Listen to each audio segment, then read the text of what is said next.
नैव तस्य कृतेनार्थो नाकृते नेह कश्चन न चास्य सर्वभूतेषु कश्चिदर्थ व्यपाश्रय। उस महापुरुष का इस विश्व में न तो कर्म करने में कोई प्रयोजन रहता है और न कर्मों के न करने से कोई प्रयोजन रहता है, तथा संपूर्ण प्राणियों में भी उसका किंचन मात्र भी स्वार्थ का संबंध नहीं रहता। प्रश्न, उस महापुरुष का कर्म करने से या न करने से कोई प्रयोजन नहीं रहता, यह कहने का क्या अभिप्राय है? उत्तर, पूर्व श्लोक में जो ये बात कही गई है कि ज्ञानी पुरुष को कोई कर्तव्य नहीं रहता, उसी बात को पुष्ट करने के लिए इस वाक्य में उसके लिए कर्तव्य के अभाव का हेतु बतलाते हैं। अभिप्राय यह है कि वह महापुरुष निरंतर परमात्मा के स्वरूप में संतुष्ट रहता है। इस कारण न तो उसे किसी भी कर्म के द्वारा कोई लौकिक या पारलौकिक प्रयोजन सिद्ध करना शेष रहता है और न इसी प्रकार कर्मों के त्याग द्वारा ही कोई प्रयोजन सिद्ध करना शेष रहता है, क्योंकि उसकी समस्त आवश्यकताएं समाप्त हो चुकी हैं। अब उसे कुछ भी प्राप्त करना शेष नहीं रहता है। इस कारण उसके लिए न तो कर्मों का करना विधेय है और न उनका न करना ही विधेय है। वह शास्त्र के शासन से सर्वथा मुक्त है। यदि उसके मन इंद्रियों के संघात रूप शरीर द्वारा कर्म किए जाते हैं तो उसे शास्त्र उन कर्मों का त्याग करने के लिए बाध्य नहीं कर सकता, और यदि नहीं किए जाए तो शास्त्र कर्म करने के लिए भी बाध्य नहीं करता।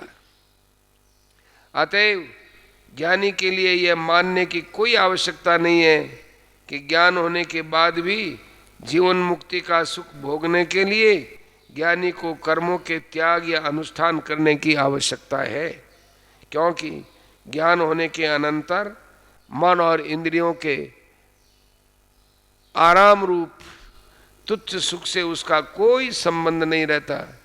वह सदा के लिए नित्यानंद में मग्न हो जाता है एवं ब्रह्मानंद रूप बन जाता है।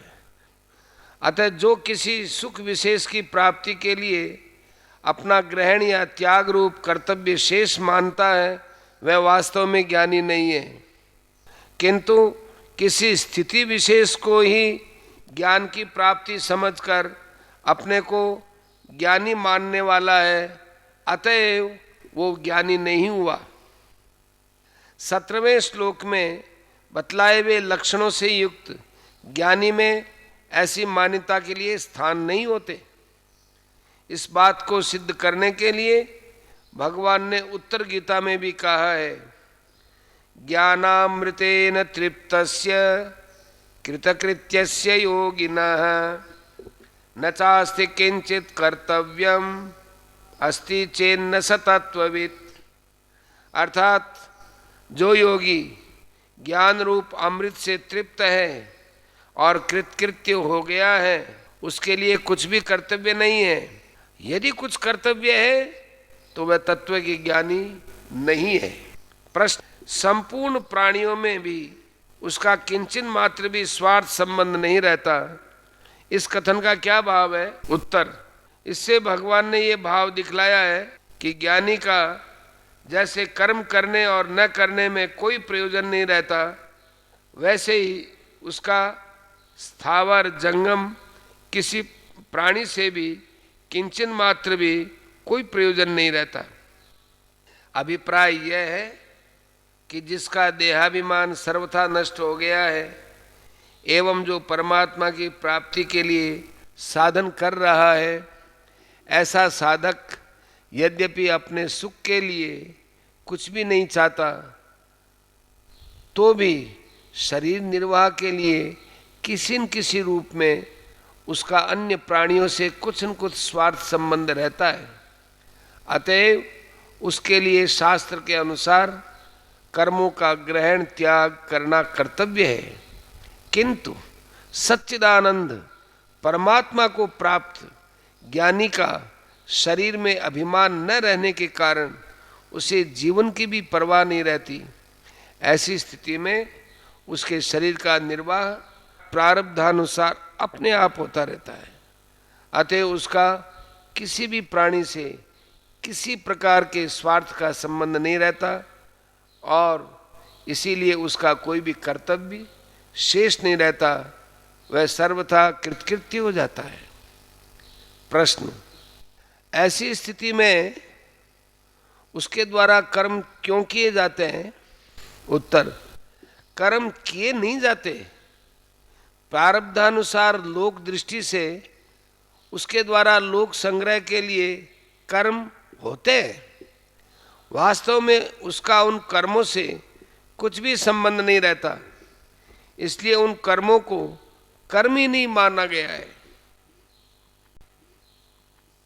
संबंध, यहां तक भगवान ने बहुत से हेतु बतलाकर यह बात सिद्ध की कि जब तक मनुष्य को परम श्रेय रूप परमात्मा की प्राप्ति न हो जाए तब तक उसके लिए स्वधर्म का पालन करना और अपने वर्णाश्रम के अनुसार विहित कर्मों का अनुष्ठान निस्वार्थ भाव से करना अवश्य कर्तव्य है। और परमात्मा को प्राप्त हुए पुरुष के लिए किसी प्रकार का कर्तव्य न रहने पर भी उसके मन इंद्रियों द्वारा लोक संग्रह के लिए प्रारब्धानुसार कर्म होते हैं। अब उपर्युक्त वर्णन का लक्ष्य कराते हुए भगवान अर्जुन को अनासक्त भाव से कर्तव्य कर्म करने के लिए आज्ञा देते हैं। तस्मादसक्तः सततं कार्यं कर्म समाचर असक्तो याचरन् कर्म परमाप्नोति पुरुषः। इसलिए तू निरंतर आसक्ति से रहित होकर सदा कर्तव्य कर्म को भलीभांति करता रहे, क्योंकि आसक्ति से रहित होकर कर्म करता हुआ मनुष्य परमात्मा को प्राप्त हो जाता है। प्रश्न, तस्मात् पद का क्या भाव है? उत्तर, तस्मात् पद से यहाँ पिछले श्लोकों से संबंध बतलाता है। इससे भगवान ने ये भाव दिखलाया है कि यहाँ तक के वर्णन में मैंने जिन जिन कारणों से स्वधर्म पालन करने की परमावश्यकता सिद्ध की है, उन सब बातों पर विचार करने से यह बात प्रकट होती है कि सब प्रकार से स्वधर्म का पालन करने में ही तुम्हारा हित है। इसलिए तुम्हें अपने वर्ण धर्म के अनुसार कर्म करना ही चाहिए।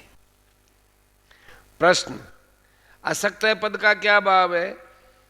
उत्तर, असक्त पद से भगवान अर्जुन को समस्त कर्मों में और उसके फलस्वरूप समस्त भोगों में आसक्ति का त्याग करके कर्म करने के लिए कहते हैं।